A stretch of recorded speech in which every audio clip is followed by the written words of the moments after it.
My armor is contempt, my sword is hatred, my shield is disgust. In the Emperor's name, let none survive. We are the first. We are the Emperor's finest. A moment of laxity spawns a lifetime of heresy.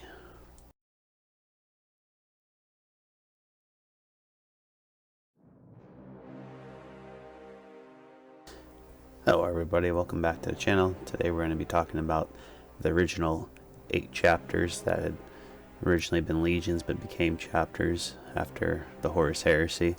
We're just going to do a brief overview of each of them and have a little discussion about them.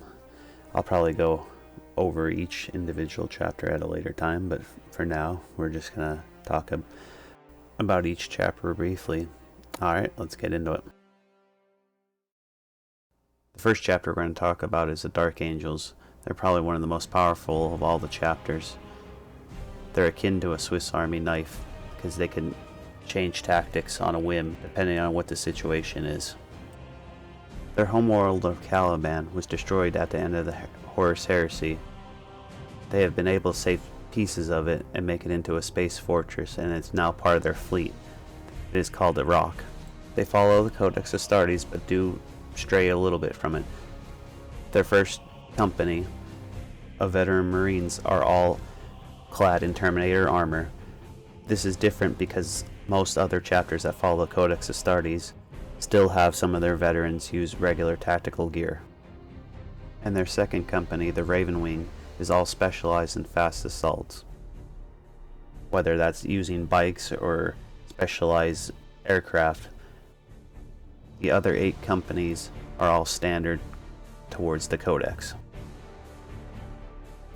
The next chapter is the Salamanders. They typically like to fight in close combat and have a high preference of flame weaponry. This chapter is known for their compassion towards humans and the safety of civilians. They have a high regard on self-reliance, self-sacrifice, and loyal to each other, as well as to the Emperor. Their homeworld is Nocturne. Every Marine is a skilled blacksmith and were trained during their initial upbringing when they became a Marine. That leaves the chapter's Tech Marines time to make master-crafted weapons and armor instead of repairing them. They have some of the best war gear in the entire Imperium. They follow the Codex Astartes, but it does vary in several different ways, from their tactics to their chapter composition and deployment. Next is the Raven Guard. They use ambush, infiltration, and subterfuge tactics. They come from the homeworld called Deliverance. They are known for their cool-headed, even intellectual temperament, the superb infiltration skills, and skill at furious close combat engagements are second to none.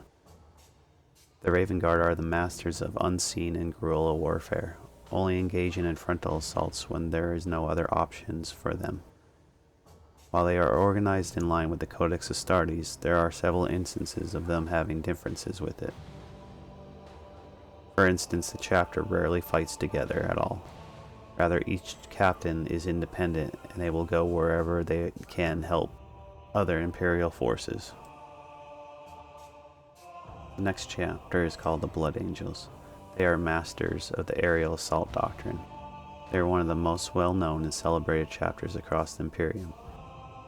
They come from the home world of Baal. They do follow the Codex Astartes and were one of the first chapters to ever do so. They will from time to time mix companies depending on who they are fighting, and each company has its own host of support vehicles, making them very adaptable. They prefer to attack from the air, using assault ships and jump marines, and any other myriad of ways of getting into the fight. Though they are one of the most well-known and loved, they harbor 2 dark secrets called the Black Rage and Red Thirst.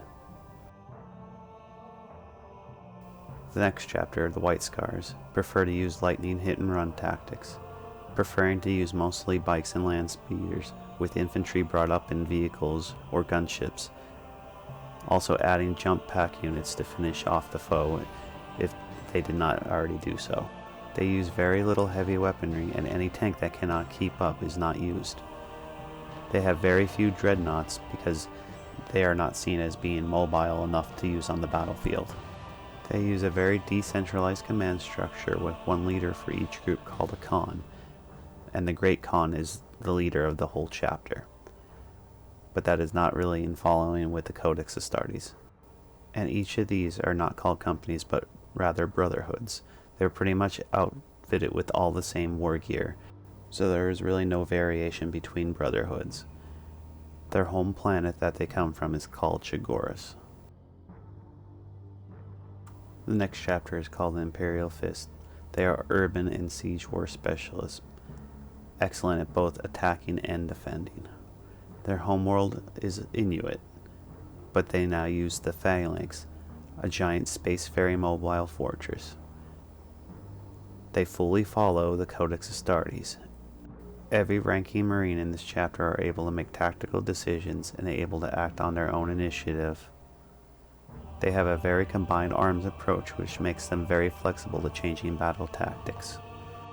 They were once the Praetorians of Terra, the protector of the Emperor himself, but they have since gone out to deliver his wrath upon the universe. Next we have the Iron Hands, where their approach is a slow, silent, methodical combat marching across the field, but they can change styles depending on the situation. They are from the homeworld of Medusa. They believe that human flesh is a weakness, and they augment themselves with machinery, and they have more in common with the Mechanikists than humans or even Space Marines. They do not follow and have been diverging from the Codex Astartes, and are more reflective to their nature culture of their home planet. They fight mostly with tanks, dreadnoughts, and other mighty war gear, such as the Centurion warsuit. Their leadership does not have one clear leader, but a council, with one member becoming the head of the chapter, and that can change periodically depending on the council. Each of these council members are in charge of one of their own companies. Next we have the Space Wolves. They are a savage barbarian culture, which makes them excel at close quarter fighting. They are from the ice world of Fenris. They forego the Codex Astartes, forming into packs instead of squads. These packs are all members who have battled together since they had become a Space Marine, and they stay together until the very end. They form into 12 great companies, with as many as Marines as a standard chapter in each company. Each company has their own forces organized by their leader, who is called a Wolf Lord, so no two companies are ever truly the same. They are led by the Great Wolf, who has his own great company also. They do not follow the Codex Astartes whatsoever, and refuse to do so. Last but not least, the Ultramarines. Their homeworld is called Macragge. The Ultramarines do not specialize in any particular form of combat, instead proving to be the ultimate generalist and being able to adapt to any combat situation. They are one of the strongest and well-known chapters across the entire Imperium. They are the most strict to the Codex Astartes since it was crafted by their Primarch, Rabute Guilliman. In this way, each company would be able to meet whatever enemy in whatever situation and be able to ultimately achieve victory. If any Ultramarine was seen deviating from the Codex, it is considered heretical, and they are outcast, and sometimes expelled from the entire chapter. Alright, and that'll do it for this episode. I hope you guys enjoyed it.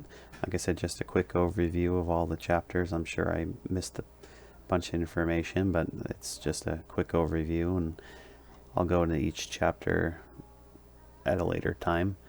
But until then, I hope you guys enjoyed it, like I said, and give it a thumbs up if you did. Also subscribe if you haven't yet, and click the link for a couple of my other videos. And until then, I'll see you guys in the next video. Take care.